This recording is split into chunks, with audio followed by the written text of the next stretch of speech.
don't put it on airplane, but go to Do not disturb. no, because then I think you won't be able to. Hi, everybody. We're live. Sorry. Okay. We are in the sanctuary. We have a little technical difficulties, but we're back. Thanks to Jessica and Shane, the producers of the show. So we're about to go live on the radio.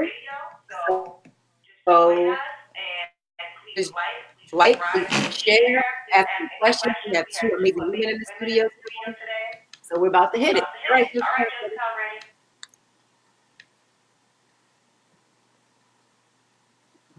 okay, welcome to the sanctuary. You're listening to DC Radio 96.3, HD4, and DCRadio.gov. I'm Wendy Cherry, your host, and here we are again talking about one of my favorite topics, health and wellness. And specifically, we're talking about breast cancer awareness. And I have two awesome women here who are going to share their stories. And again, the whole purpose is to inspire, to educate, and empower us. So, first I have in the studio, I have Miss Jackson. She was born in California, but she's bred. She came to the East Coast, okay? And then she was diagnosed with breast cancer at the age of 33. Only 1 year after being married. Okay. But now she has breast cancer and is back to living her happily ever after with her husband Michael in Northern Maryland. And then I also have my college dorm freshman year sister. So we've known each other for 30 years. But she is a courageous breast cancer survivor. And she is determined to advocate for herself and for all of us to keep this disease from invading our body. And there are ways to do it. And her perception is by eating clean and having mental clarity. Those are ways that she has been able to survive. So welcome, ladies. Thank you. Thank you. Erika will be dialing in. We have Jennifer here in the studio. So I want to start with Erika first. Erika, tell us a little bit about the call or the day that you realized that you had something going on with your body. Your body was speaking to you, and you went to the doctor. Tell us about that time. So I really didn't have any pain or anything. I did my mammograms once a year. The doctors told me I was always lumpy and, but they were benign and, nothing happened. So 1 year I didn't go and do my mammogram. And so in 2016, I had went to the doctor because I had been getting headaches and my pressure was high and, all types of things were going on. And so she was just like, did you have a mammogram? And I told her not this year. So she referred me to get a mammogram. Okay. And so, it was a lump. So it was just a normal lump that I always felt, over the years. And so when they did the mammogram, she said, well, you need to do a biopsy. So I said, okay, I had just started a new job. I was only on the job probably about 2 or 3 months. And so probably around May 7th, 2 weeks before that, I went and they called me back instantly and was like, there's some cancer there. And I was like, what? So there was nothing before, like there was no pain, anything. So I got diagnosed on May 7th and by June 5th, I had my first treatment. So it went pretty fast. Yeah.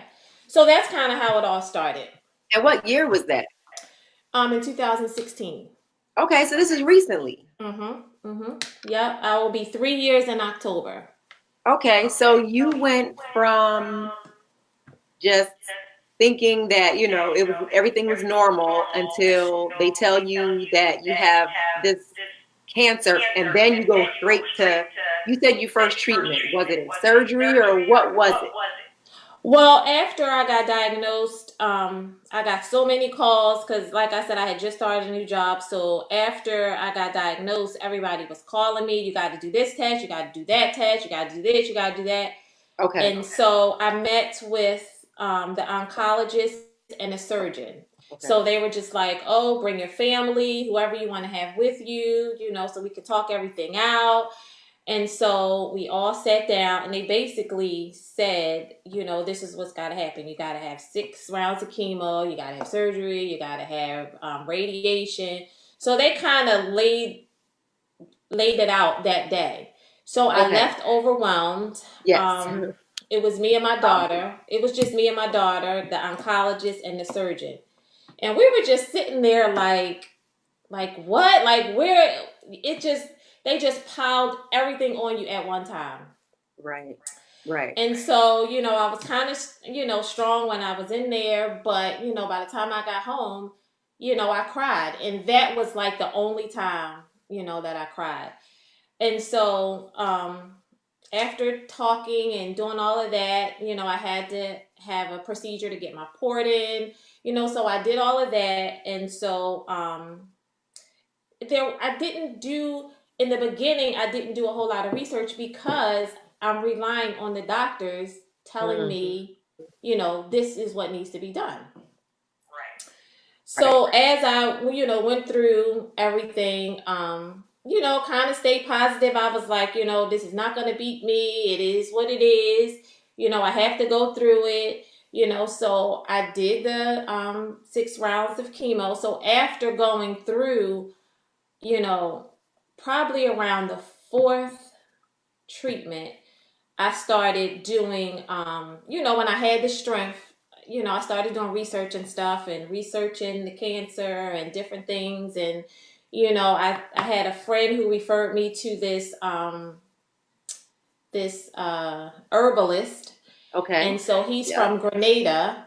And so I started talking to him and he was giving me, different advice and things to do and stuff like that. And at first I was just like, how is he going to tell me this and the doctor is telling me something else?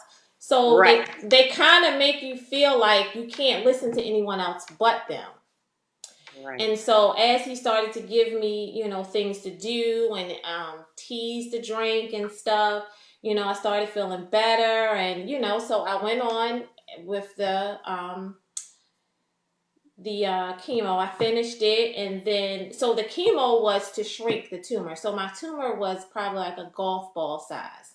Okay. And so they said, oh, you need this chemo to shrink the tumor. And so what the herbalist had told me, which was a eye opener, he was like, when you have cancer in your breast is not an organ. So you can have tumors that come and go, and it will not it won't,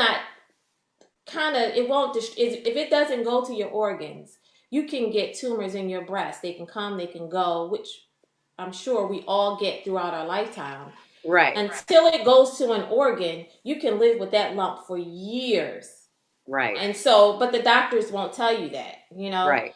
So, I was still kind of on the fence. I'm just like, I don't know this guy, but, I really don't know the oncologist either. But we put so much stock into the doctors. And so I went on and did it. So at the end, they were like, you got to have surgery and this and that. And so I did the surgery. But after that, they wanted to put me on all these medications. I had to do this and this. And I was like, radiation, I'm not doing any of that. So at And that why did you point, choose to not do that versus the other things that you were told to do? because when I first started, I was kind of like, nobody really tells us about cancer. Right. And, if you get it, what to do. It's just like, oh my gosh, the big C. So we're Right. really not educated on what it is, what your options are. We're never told that. I'm growing up, I never knew that. Like I had a lot of my family members that had it, but they never talked about it. Mm-hmm. We were never taught to do different things so we won't get these sickness. You just go on with life, and that's what I did. Right. So as I got more educated on, different things to do, doing things herbally, eating clean. I was just like, that's it. And then as I went into the oncologist's office, I would challenge her, well, what is this going to do? This medication, what is it going to do for me and my body? Like, can you tell me that? And she couldn't answer. So that's what made me say, I'm not going to do anything else because you're not telling me how this can help me. You're just giving me something that you give to all your patients. Like, how do you know my body is fit for this and that? If you can't tell me that, then, I don't want to do anything else. And so that's basically, where I was. And they wanted me to take this tamoxifen for 5 years. That medicine causes cancer. Oh, wow. So, okay. I've heard that. Yeah. So I'm not, so I go back. Right now. Yeah. So I go back every 6 months and I do things. And when I go, she's like, oh, your blood work is excellent. And, and she was like, are you taking a tamoxifen? And I was like, so I tell her, I said, yeah, I take it once or twice a week. But I don't take it at all. So she's thinking, oh, the tamoxifen is really what's helping her. Right. But it's my nutrition, it's me being mentally stable to know that it's just a con that these, doctors are doing. So. Well, I love that story, and I'm glad that you have that mindset, and I appreciate you sharing that because I want to dive into some more of those things. I want to ask Jennifer, but I want to ask Jennifer her story, but there was like some stats. So I copied these stats from NIH, the National Institute of Health. Okay. And I also looked on PubMed, which has all these free articles about health. And what they said was Black women had little knowledge when they did a study of women, just specifically in North Carolina. Black women had little knowledge about breast cancer subtypes, but they emphasized that health communication should be personally relevant, culturally appropriate, and convenient to our community, because every community speaks a different language. So the women had to do a wrote down their own stuff. A lot of them thought that cancer was a white woman's disease. They also thought that they couldn't get it because their mother didn't have it or somebody in their family didn't already have it. And then they also didn't tie nutrition, mental health, exercise, and stress relief or any of those things to cancer. They just said, oh, we're Black women get everything. One woman actually wrote this. We're Black women get everything, so that's why we could get it. That sounds crazy. Right. And so that's part of why I wanted to do this show, and that's part of why I have the Goddess Awakening and Healing Sanctuary in general. It's time to wake up and start listening to these things that have been passed down. It's time for us to take our own health into our own hands. So it's not very often that you know that your doctor is really your vendor. Right. You pay your doctor. You pick them out probably from a referral or it was in your insurance, but they basically work for you. And we're not taught that our doctors work for us.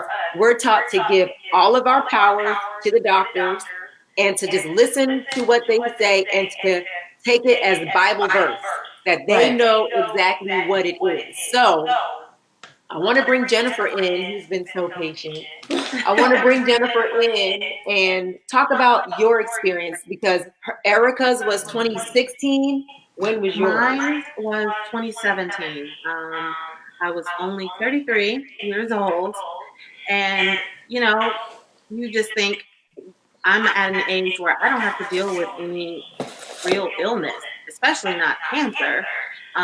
And like you said, you think, oh, I don't have a family history of this, so I'm in the clear. And I was living the happiest life that I had ever lived. I just gotten married. I had just got a house built, and we were just moved in. We were still living our little honeymoon life. So, and then this happened, and mine didn't start with the lump. Mine started with a bloody nipple, and it was a discharge that it wasn't like spewing out or anything, but it was coming out, and I was noticing it like on my sheets. When I would wake up in the morning, I'd be like, "What is that?" Mhm. And then I just started paying closer attention, and I, wore a light colored bra one day, and I was like, "Oh, this is coming from my nipple." And I went to the doctor and got a biopsy done and found out that I was stage two. Well, originally it was stage one. Once I did the double mastectomy, they discovered that I was a little further along. So, Wow. So now let's talk about emotions because a lot of times we kind of like go straight to fear. So of what did course, what were you thinking? um, I was just thinking, I can't believe this is happening to me right now when I'm so happy, but I just knew that I was like, okay, this is something that I'm going to face head on. I'm going to try to be as positive as possible about it. But I was also just still emotional. When it's something like that, you're like, I have to get my breasts removed. I have to get my nipples removed. How's my husband going to feel about me? How am I going to feel about myself? Right. How is this going to change my life? And, women are vain and they're like, I'm going to lose my hair. Right. What? So there was just a million emotions, and one of the best things that happened to me was my tribe of other women that were going through it, that were in my same age range, and we kind of walked through it together. Mhm. And so that was so so so important in how I made it through, because you can have a huge support system, but being able to talk to other women that are also facing the same challenges as you are just makes things so much better. So Absolutely. I use that and humor, because there are times where it's a sad You gotta situation, but laugh. there's ways to find humor in all of it. So I try to do that. So tell me, so Jennifer writes a blog called The Young and the Breastless. And Yes. so shout out to Kate because Kate connected us. Kate was both of our coworkers at some point, and she connected us, and she showed me her blog, and I was like, this, and because I understand how painful and how scary it can be, but I loved the fact that she brought humor to what she was going through, which then I'm sure anybody who was reading it would then feel better if they were going through it, and making it a little bit light because if you're in the dumps the whole time about it, Right. then you also can't heal. Right, and it just makes the process so much longer. So tell us about The Young and the Breathless and how that even came up, because that name is hilarious. So I was supposed to speak on a panel at a conference, and I was just like, okay, I need to have a way for other women to, contact me and read about me and hopefully be inspired. And so it was kind of accidental, and I just started feedback, and so many other women that reach out to me daily on my Instagram about just how amazing and how relatable the blog is and how it has helped them make it through. So I have been helping other women who are currently just starting their process, and just trying to be a friend. And I've connected my other breasties to these women. So we've just become breasties. Like besties. Yes. So we've become one large clique of women. And, and even after you face breast cancer, you still have the mental health part that you kind of have to figure out. And it's not just about you either. It's about the person or the people that walked you through it. The caregivers are also a huge part in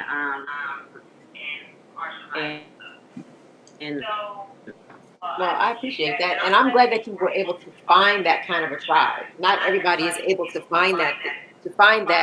And one of the things that I know with any disease, we have put the big C. Cancer is like the scary, scary one. There's a few others, but Erica and I were talking this weekend, and then I remember she said something about she felt like they were trying to scare her or something like that. Talk a little bit more about that and how that made you feel, because like I say on this show, for anybody who listens, I'm real woo-woo. So I like to talk about reality and I like to talk about woo-woo things. And one thing I like to talk about is energy. And energy is everything, and vibration is everything. And however you're vibrating, you attract the same to you. Now, that's easy to say. When you're in situations, you have to really, it's a muscle you have to learn how to exercise and strengthen to be able to keep yourself steeled and grounded when you have things going on. But definitely, if you're in fear and the doctors are scaring you and forcing you and you don't know what's going on, that's definitely fear. And that will attract more fear. And to be honest, the cells feel that. And people don't know that. Our cells feel our fear. And when you are fearful, they are fearful. And when they are afraid, they don't heal. But when you vibrate high, so there's love at the top and there's fear at the bottom of like an arrow, right? And so when you're in love, if you're telling yourselves we're gonna beat this, if you're telling yourselves I love you, I do that every day and I'm not even really dealing with anything. You have to do it because you want your body to feel good. So that's the woo-woo part.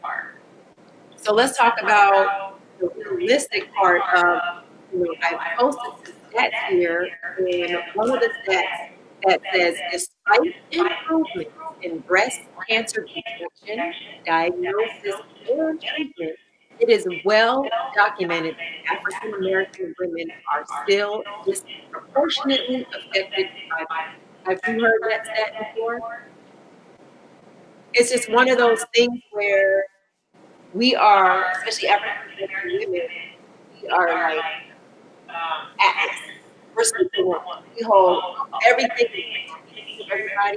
We're working hard. We might not be happy in the world. And all these different things that also affect the body. It affects our mental health. And it affects our cells. And so when we keep suppressing things, a lot of times this comes to our body. This comes to our body to share. So at first it's a little mounting, and then it comes with a big roar if we haven't listened to it. Because I know about breast cancer that in most diseases, by the time you get diagnosed with it, or maybe it's just then it has been identified. So for you, Erica, when you were like from the time you heard about it, so like you were quick to get you went to get surgery and you went to get whatever treatments you got, it had already been there for a few years. So why rush you? Right. Why?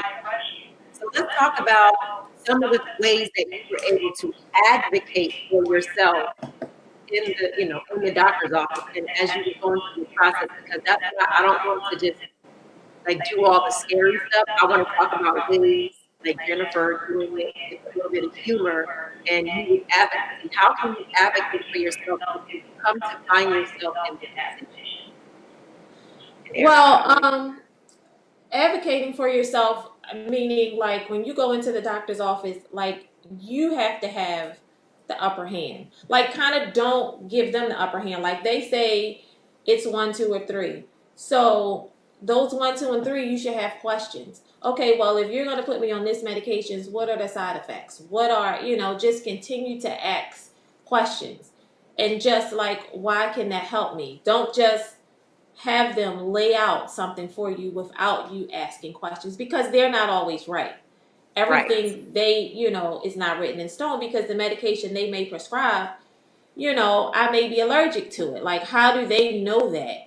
So you just have to ask a lot of questions. Like, and you have to not be afraid. Like, because when you go in there, they have this stiff face and it's like no emotion at all, and that kind of intimidates you, because they're like, oh, if you don't do this, this is what's going to happen.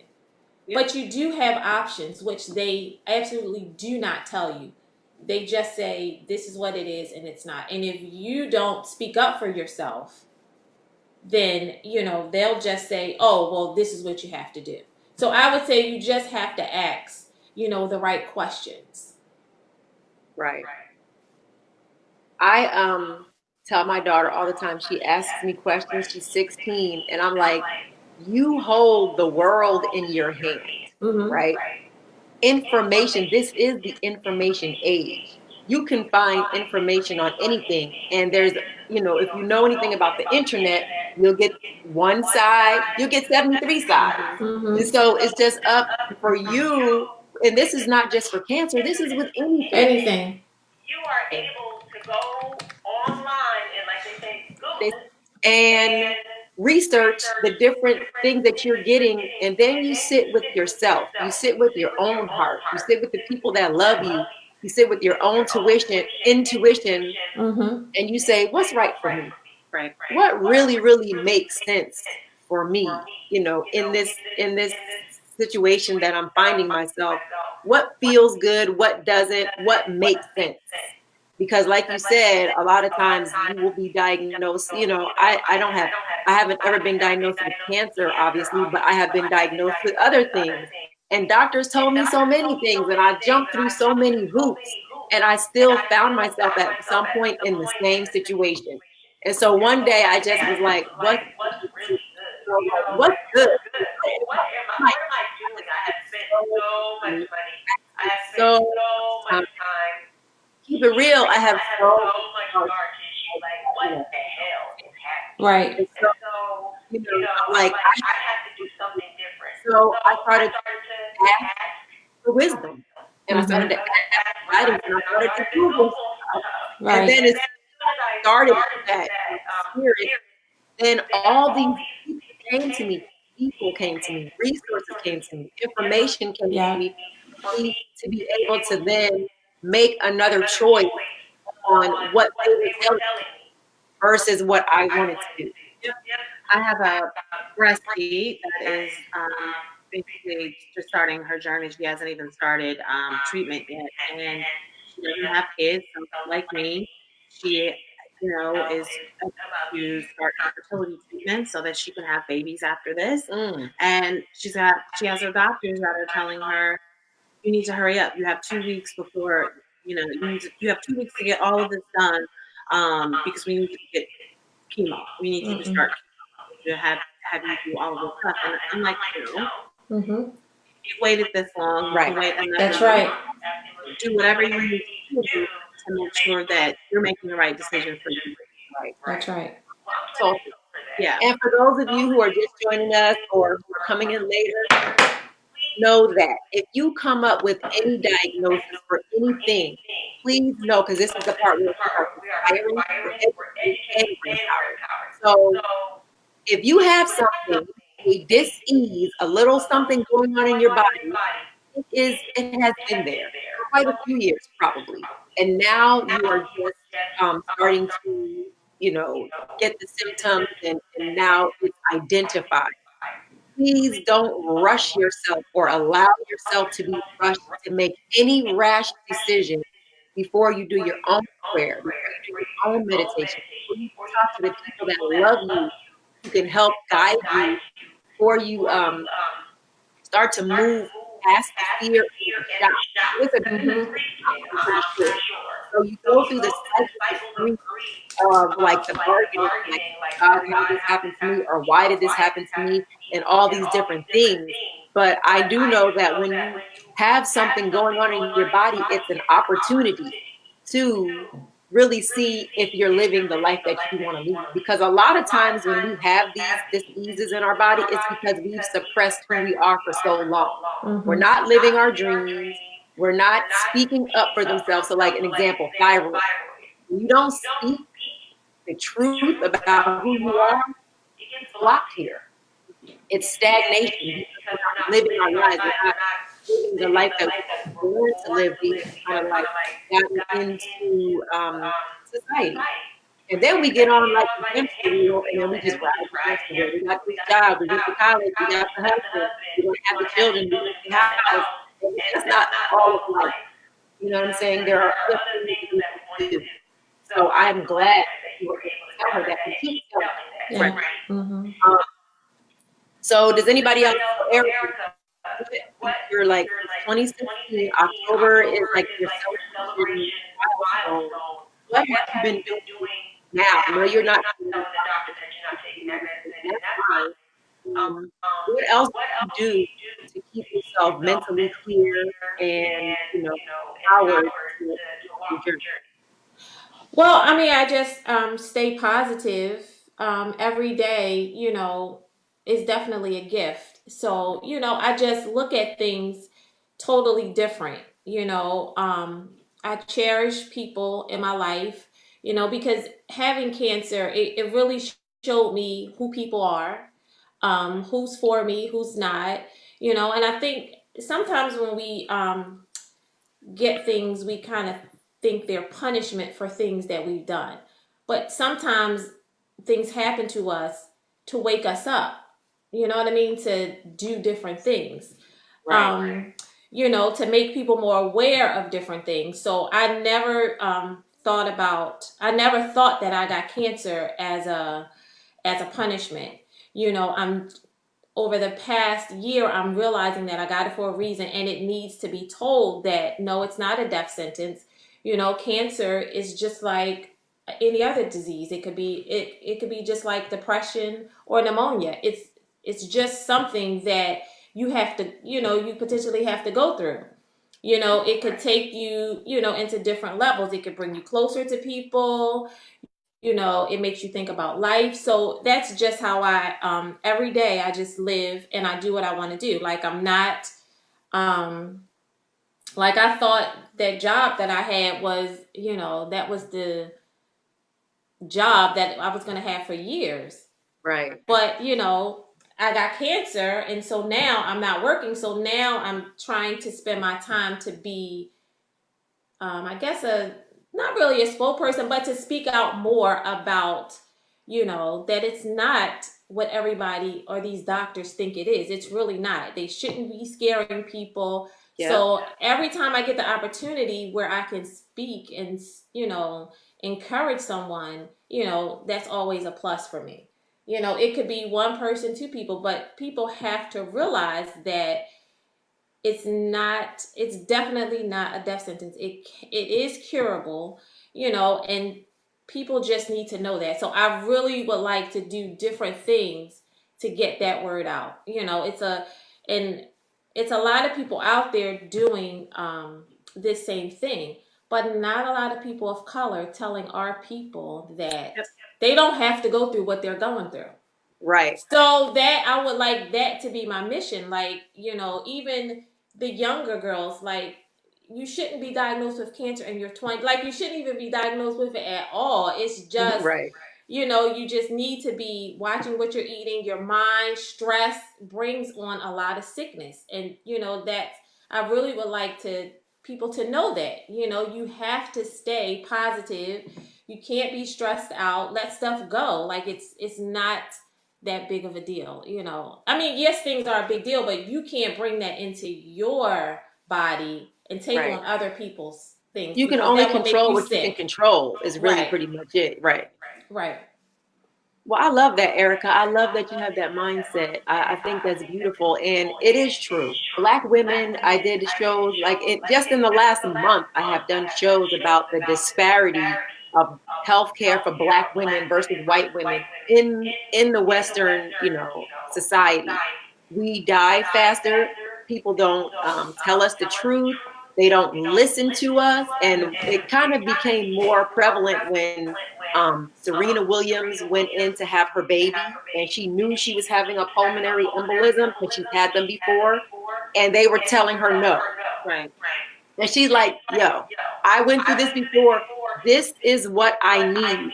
I know what I need. And we are not taught to listen to our bodies that knows what it's need, because we're taught we don't know what we need. Mm-hmm. So the Goddess Awakening and Healing Sanctuary is sort of like to help myself and others turn the mirror back to ourselves and know that we do know what we need. We might not have all the information, but we are smart enough to gather the information to be able to use it to then know on top of prayer and on top of meditation and on top of having the people that love us, um, to be able to make the good decisions for ourselves. And, I love that you want to do that for Black women, for young women. And I also am so glad that you brought up the part about punishment. That is some BS. There Right, is right, no punishment. right. There is nobody standing over us with white hair, striking us down, talking about you didn't do this or that, so you're getting a disease. Right. Please stop that. Please don't think that. That's not true. We attract it. We're things that we can do to change the things that we've been doing. Yep. Right. So I love it. Jennifer, did you have something? I am kind of like Erika said, I just feel like I now have a second chance at life. So it's like, what are you going to do with it? Who are you spending your time with? What are you spending your time on? How are you controlling your thoughts and how you vibrate? And I've really, really been focusing on just meditation and, just trying to attract the things that I want, because I didn't fight breast cancer to, go to a job that I hate every day. I That's didn't right. fight breast cancer to spend time with people that don't value me and that are not adding to my life. And so it's just doing all of those things, and also just trying to be there for other young women. There's so many white women that are telling their story, and you don't really Exactly. hear us. That's right. Need to be there to just talk to people and encourage other women of color to fight and provide them with the tools that we've learned. Absolutely. And on also this research, there was a quote, and it's a fact actually. It's on this. I'm going to put this in the show notes, but it's a quote from this NIH article, and it basically said there is limited research to guide the design of prevention programs and risk communication messages for African Americans. That's some BS. That's right. Because every single time the Susan G. Komen, thing comes around, I see all the students out there with their pink. So where's the money, Susan? Right, because So Susan where's the didn't money? help me.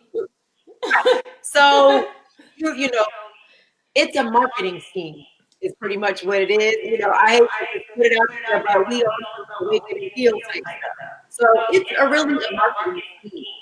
And all the money don't necessarily go to that. And it is a proven fact in this article, and I'm going to post the link so you can find it yourself, where they are not creating messaging. They are not creating strategies. They are not creating communications for us. They're doing it for them. And so that's why we're saying, I hate to make it a us or them, but I mean, the numbers have just proven out time and time and time and time again. Black women are dying. We're dying in childbirth. We're dying because of cancer. We're dying because of mental health. It used to be Black women because of mental health issues. It used to be that Black people didn't commit suicide. We are like tired of holding the world up. We are tired of, many of us are tired of doing the status quo. What worked for our mothers and our grandmothers in their generation doesn't necessarily have to be what we do. And so, it's time for those who are ready, ready to do something different. And you can question your doctor. You can question the people who are telling you to have to do, something with your body. You can tell them the research that you have. It proves that. Don't know where else. There's all different types of things. I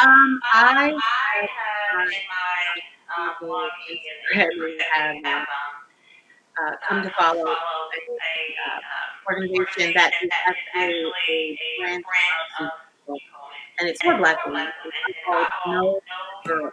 So NowYourGirl.org is a site that shares the stories of other women, that shares other other tools that can be helpful. So if you are not aware, you should definitely check them out. Okay. Know your girls.org. Okay.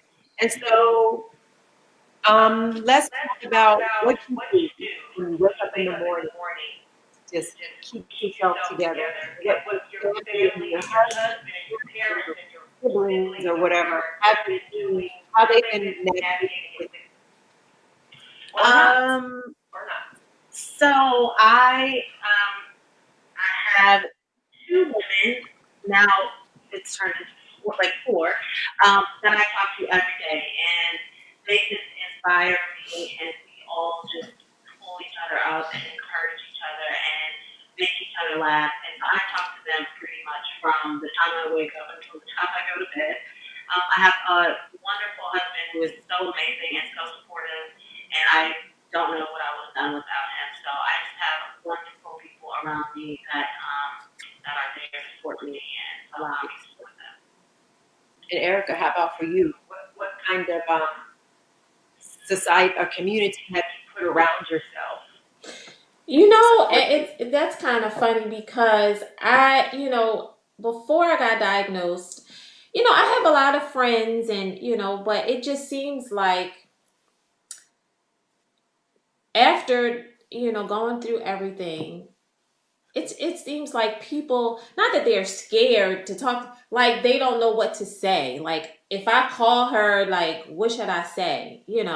So I really, not to say I really don't have any friends, because I do absolutely have friends, but we really don't talk about cancer, you know? Right. Me and my daughter are like super close. That's like my go-to girl. Her and my son were kind of like, my arms going through it.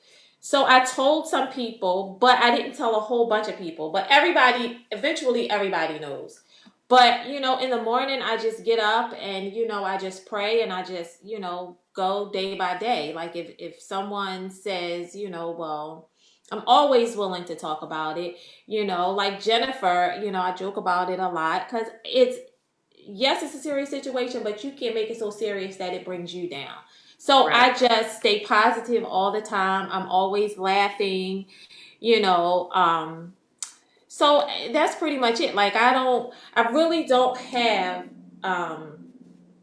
a go-to person.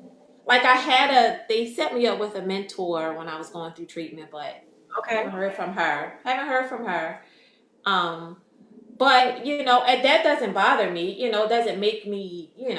I encourage myself. I don't need other people to be like, oh, you're gonna be okay. Like I don't really need that. Yes, that would be wonderful, and but that doesn't drive me. Just me getting up and me being my own bubbly self, is enough for me. Like I would like to grow, a community where I can go and talk to people who have gone through what I've gone through and understand. Yes, I would like that, but at this point, you know, it it seems like I really only get a lot of people is during Breast Cancer Awareness Month.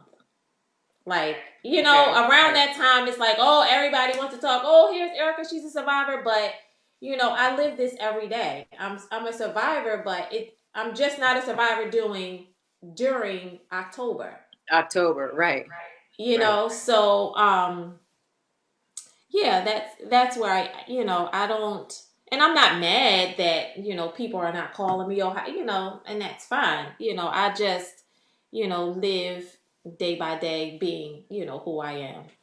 Right. I think a lot of people don't know what to say. I was gonna say Right, that. I think I had a lot of people that were just like, I didn't reach out to you because I saw that you had so many other people around you, and it's like, well, you shouldn't have been silent though. Like that wasn't the right thing to do either. But you also just have to understand, and people have to understand that there is no right thing to say or right or wrong thing to say, but just to check in and say hi, how are you doing? And if I want to talk to you about it, then I can. And I also don't want to talk about it all the time. So I just want, sometimes I would just have people that would come over and they would just lay on my couch with me and we would just watch TV. And that was more than enough. Right. So yeah, I think people just don't know. And they don't. And that's what I was going to say.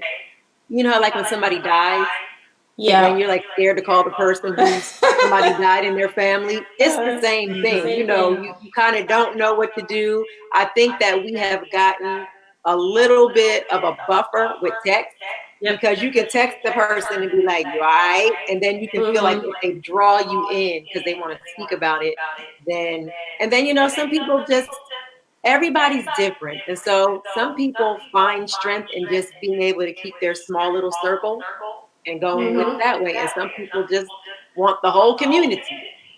So, like you said, there's no right or wrong. It just is everybody's individual and just respecting that. But it doesn't hurt since we have the little buffer to shoot a little text and be like, you all right? Yeah, you Right, know. right. So, Erica, we were talking about taking teas and stuff. What has worked for you, and what do you do? Like you say, you're not on the tamoxifen, but what has worked for you? And then I also want to say, we're not doctors here, but Right. and everybody's body is different. They call it bio individuality. Everybody responds to things differently.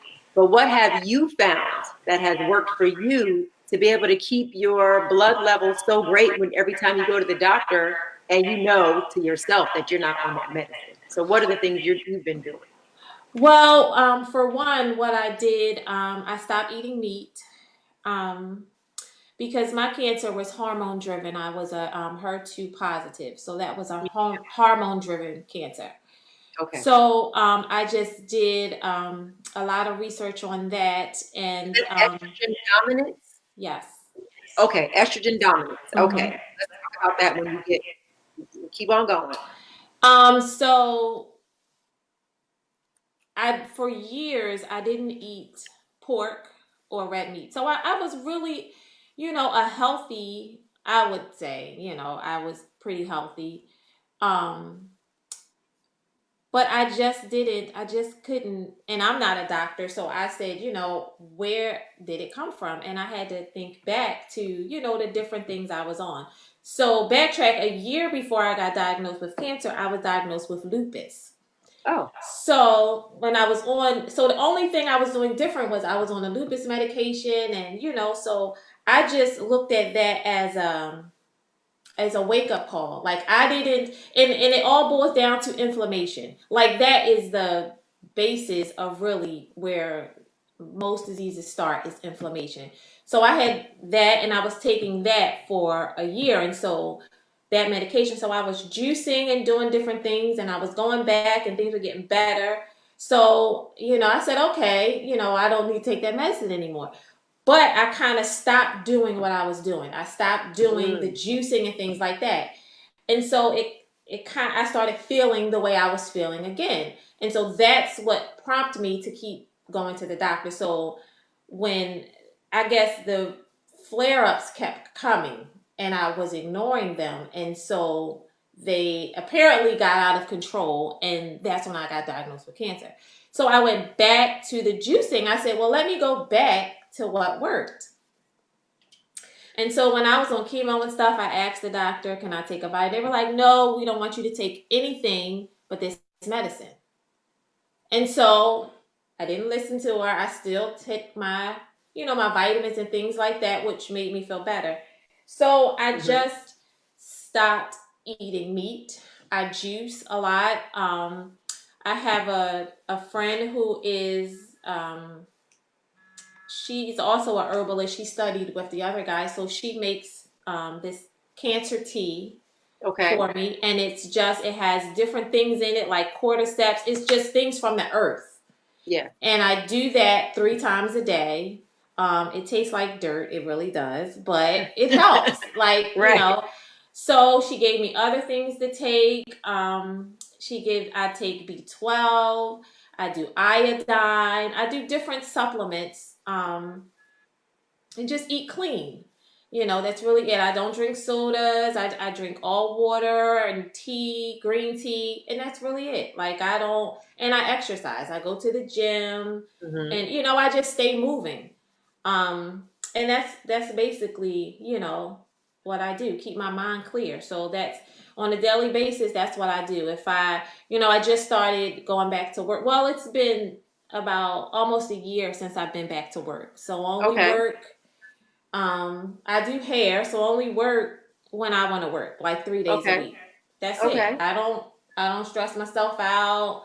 If it's something that I can't do, I don't do it. If I can, I can. If I just don't. So that's the way I look at things. I don't Hmm. let people pressure me into doing things, running, doing stuff for people. I just don't do a lot. I just take care of me. So Now, did you do that before? That's my question because I want to ask Jennifer the same thing. What are you doing differently with this experience that you didn't do before? Like, what has it sparked in you? So, did you not do those things before, Erica, or this is a new Erica? You got brand new. right, yeah, like I used to be like running for people. I used to work on my feet like all day. I used to work before I got diagnosed. I used to work a full time job from 6 to 2, and then I would go work in the salon from 4 to 12. Then Mm, not getting enough sleep, getting up, doing the same thing over and over and over, not getting a good night's rest, not eating right. So I just was like, something has to change. right. So I started working out more, just started juicing, finding out what was good for my body.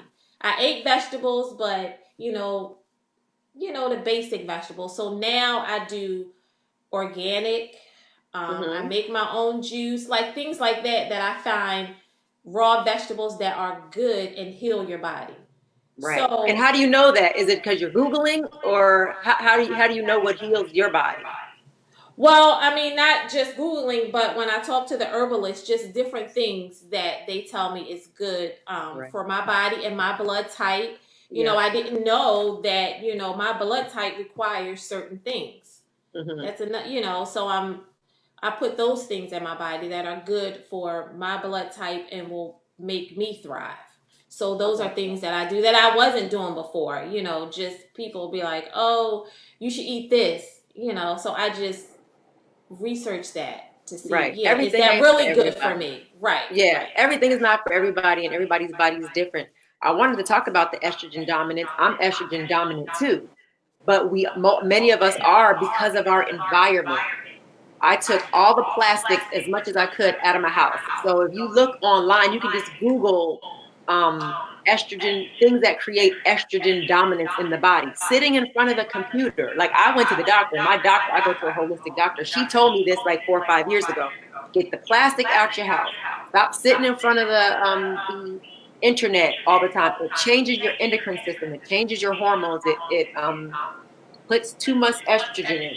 She was like, you have to detox. She did this bio, I forget what it's called, test on me where she put my hand on a mouth like this and it read all of the different toxins that I had in my body from the microwave, from the fertilizer that was put on my yard in the 70s.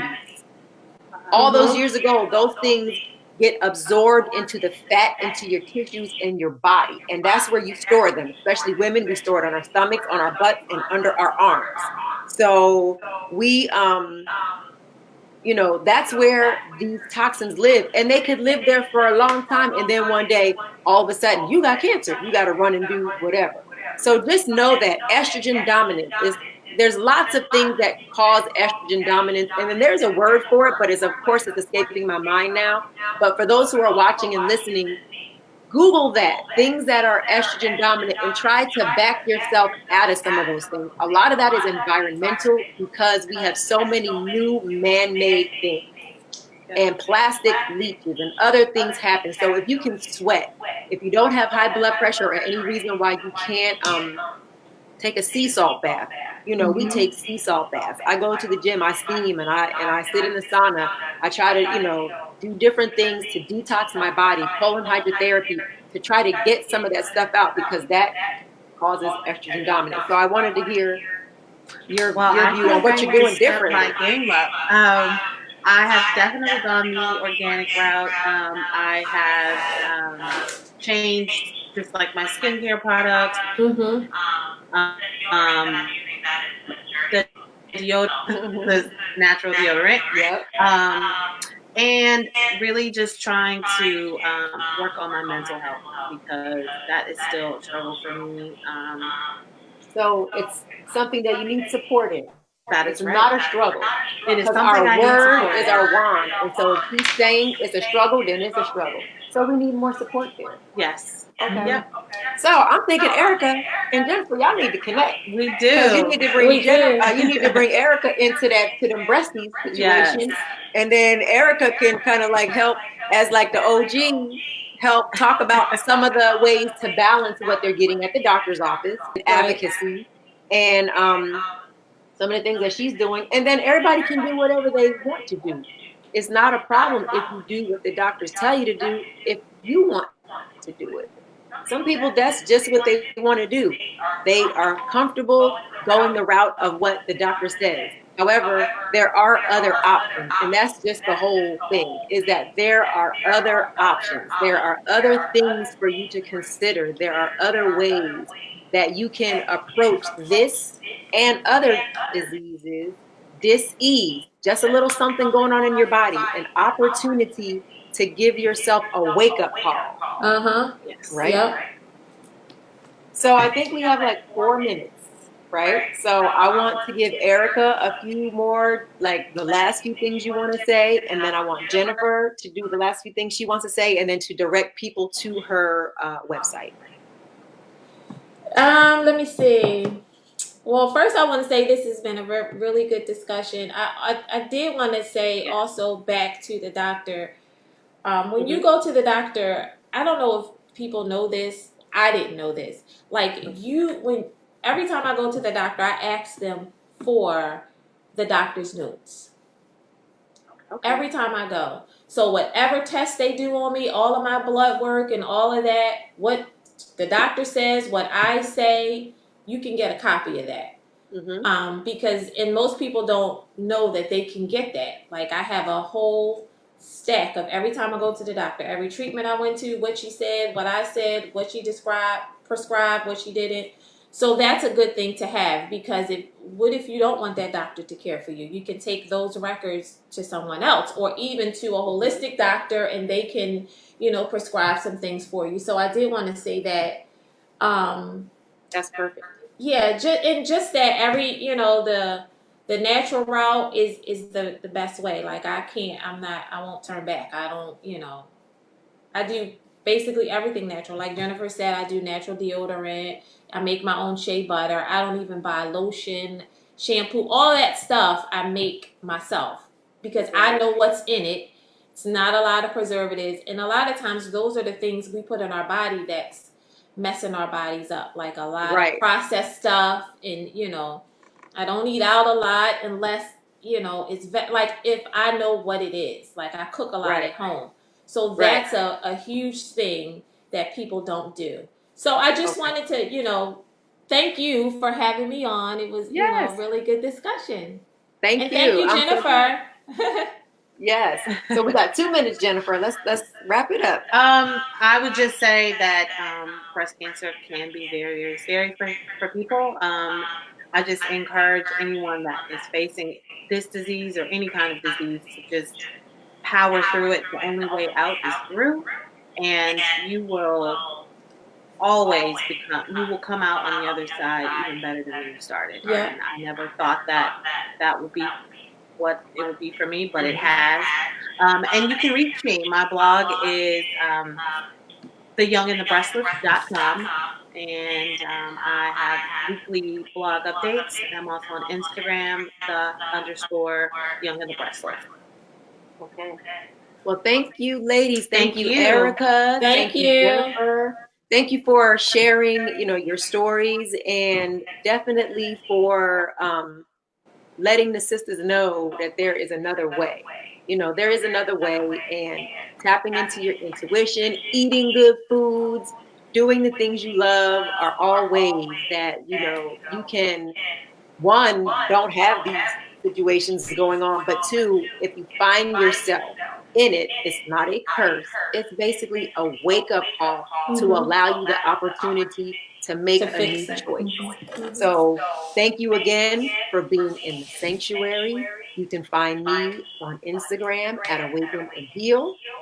You can also listen to my new show, the Sanctuary Radio Show. In the Flow, we're going to be diving even deeper into issues like this and things that people don't like to talk about. So, again, we thank you and we will see you next time in the Sanctuary. Peace.